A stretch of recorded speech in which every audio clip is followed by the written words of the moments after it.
U.S. Attorney Preet Bharara has been fired by the Trump administration after refusing to resign. Preet Bharara had been U.S. Attorney for the Southern District of New York for the last 8 years, and he met with President Trump during the transition and was assured he'd be able to stay on. But this past week, Attorney General Jeff Sessions asked all remaining Obama-era attorneys to step down. Bharara refused, prompting today's action. And for more on this, we're joined on the phone by Eric Tucker. He covers the Justice Department for the Associated Press. Eric, good to talk to you. Thank you so much for having me. So many words, Bharara said you're going to have to fire me because I'm not quitting. What was the game plan behind this, and is this unusual? It is not unusual for an attorney general to seek his or her own slate of United States attorneys. We've seen that happen on several different occasions, most notably Janet Reno fired her entire U.S. attorneys, and then new ones were appointed. But this was unusually hasty. The timing was sort of curious.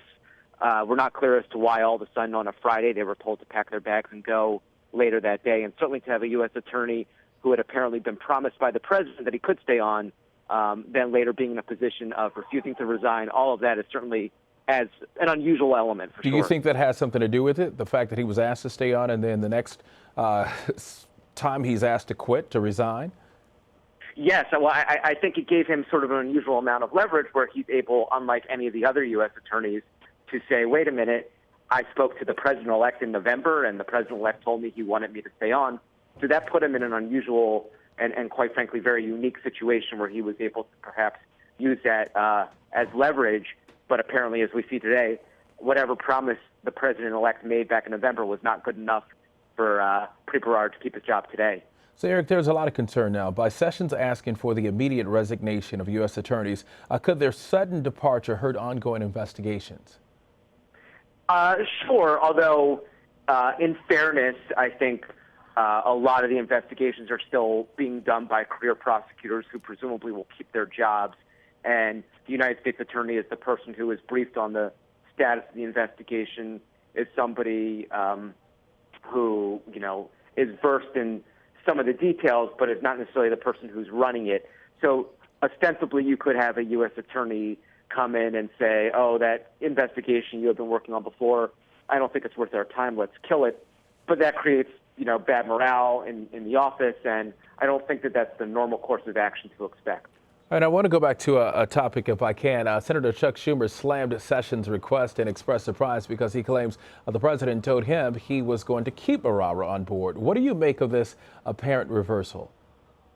It is we're actually still trying to report it out. It's surprising. I think one possible scenario is you have an attorney general who's trying to assert himself and saying, I want my 93 U.S. attorneys to be fully on board with the agenda that I'm pushing for the Justice Department. I want to be in a position where they share my interests, share my viewpoints on things. I don't want to have to fight with people. And for all we know, President Trump says, sure, it's your Justice Department. This is not a battle that we're going to wage.